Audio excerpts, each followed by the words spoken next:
Oh my gosh. Did anyone spend the weekend holed up watching The Curious Case of Natalia Barnett on Discovery ID or basically on Hulu? Oh, Lord. I mean, has anyone, I cannot think of a more, what was the last one? Tiger King. And then what was the one before that with the guy who making a murderer? No, there has never been another documentary as bananas as The Curious Case of Natalia Barnett. I literally just finished it and I am recording this podcast, 6-part series. If you have Hulu, Discovery ID, or Discovery, I should say, Discovery Plus, if you get ID Network, you can get it. This 6-part series is freaking crazy. Okay. Welcome to the podcast, by the way. Y'all know me, Sarah Fraser. You're listening to the Sarah Fraser Show Podcast, brand new episodes 7 days a week. I'm actually I'm like having a meltdown. We're going to talk about 2 things on today's podcast. I'm reviewing The Curious Case of Natalia Barnett, the documentary. If you haven't seen it and you don't want to know spoilers, you can skip ahead to the part where I talk about Hollywood, inside secrets. How am I juxtaposing these 2 things? Well, it's kind of the perfect mesh, okay? It's actually the perfect story because a while ago, I just put out feedback on my Instagram, like questions, and a listener said, I want to know more secrets about what is going on in Hollywood. You moved out there to further your career and be a producer, so how's it going? So I'm going to talk about that.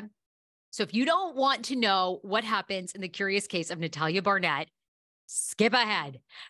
This documentary, all right, but we're going to start there first. So let's go back. What is this exactly about? Who is Natalia Barnett? Natalia Barnett, you might remember this story, I think it was 2016, 2017. It was definitely prior to the pandemic, had gone viral about a young girl who was a Ukrainian orphan who had been adopted by a family here in the United States. And the story went bananas because apparently she was duping the family.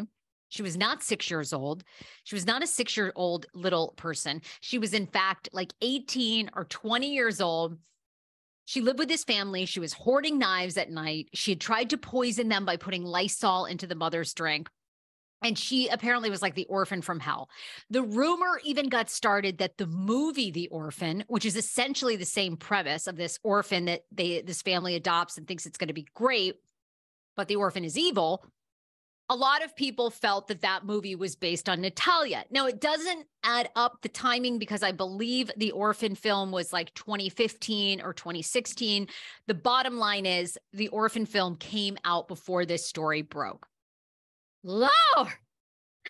So I believed, and Natalia went on Dr. Phil with her new adopted family, which, by the way, are her adopted family to this day. She has lived with them for like 6+ years. They have officially adopted her and said that it's not true, that she never lied about her age. She was, in fact, the age she said she was, and that the Barnetts were evil people. So, when this first story was coming, this is why I fucking hate the media. And actually, I should not say that because I'm a part of the media. Y'all know I've worked for Channel 5 in Washington, D.C. for like over a decade, like 13 years, who I love. And every single person there does amazing journalists. Like local journalists are legit journalists. They truly remain non-biased. They go out and find good stories. They do the best journalism that they can.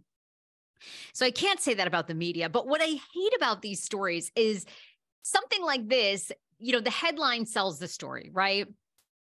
Insane orphan tries to murder family. That's like going to get all the clickbait.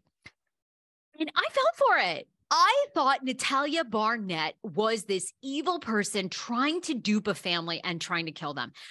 I just watched 6 parts of a documentary that I want Natalia Barnett on this podcast to apologize to this woman's face. She was with a fucking crazy nutsack of a family. That, by the way, the production company of this Curious Case of Natalia Barnett deserve so much credit. I'm telling you, this is like making a murderer. How they got embedded, how Michael Barnett, the insane father, this man comes off bat shit to the bone crazy. I mean, bat shit to the bone. At one point in the documentary, and all all these documentaries to me now are, I don't know if it's because I have to watch so much television. They're way too long. This documentary is 6 parts, each episode over an hour. It's brutal. It is so slow of some of the same crap over and over. What Natalia was like, what, their day to day. I mean, we could have summarized how they adopted Natalia in 5 minutes and moved on to the story. This needed to be 3 parts max, but they drag it out because it's good for commercial money. Anyhow, how they adopted her, and this is also the first red flag, okay? My husband and I have been pursuing the foster to adopt. We've Schman, of course, you guys heard his health issue. We're a little on hold, okay? We're having some Schman issues in the house. Thank God he had a cardiac ablation. If you didn't hear the full story, the podcast episode is up yesterday. He was in the ER last week for 5 days. He passed out. Thank God we're on the mend. Anyhow, but eventually we want to foster to adopt, right? And one of the first things, because you have to go to orientations, is they are totally full disclosure. I don't even think that they do closed adoptions in the United States anymore, period. Even if you are going through an agency to adopt a child overseas, it's not good for the kid. It's not good for you. It's not good for the family that has given this child up for whatever reason they might have given this child up. Okay, so the Barnett family, who are from the Midwest, get this phone call from an agency in Florida that basically says, we have this young orphan girl. You only have 24 hours to pick her up. You need to fly here immediately and get her. It's a closed adoption. We know nothing about her. And they do it. I mean, who in the fuck does that? Who does that? And, the scariest part about this whole thing, Christine and Michael Barnett are the parents who in this new documentary come off as abusive, psycho, emotionally unstable human beings who had 3 biological children before they adopted Natalia, and how sad for Natalia. I have never done a 180, honey, so badly in my life. Like I said, maybe making a murderer. But so they adopt this little girl. They claim within, 2 days after they pick her up, they give her a bath. She has full pubic hair for a 6-year-old girl. Christine screams. That begins the whole downside of this girl who they claim is not the age that she is. She had a period. Of course, what we find out later in the 6-part documentary is Christine may have actually fabricated, made up the period, framed Natalia because Christine wanted her gone. We also find out Christine is a sex addict who is, when she and Michael go to get divorced, is trying to lure him and basically gets him because Michael is a sex addict. You guys, you're going to sit there and you're not even going to believe. You're going to go, oh, you know what? I got a few minutes to go get a glass of water. There can't be that many twists and turns. And then Michael, during the documentary, would get down in the ground. He would say, Christine was physically abusive to Natalia. Do you want me to demonstrate? He'd get up out of his chair where they're filming him. He'd get down on the ground and he'd start beating the ground in a reenactment of how Christine allegedly hit Natalia. What in the... And this man goes crying, and he was sexually abused by Christine, his ex-wife. This is what he alleges. He says, well, it's not your typical sexual abuse that you think of when someone's abusing a child or someone is sexually assaulted. No, I was a sex addict. It was the only thing I could control in my life. She knew it. So she would send me pictures of herself topless, and she would get me to make custody decisions because she knew I was so horny and I wanted it.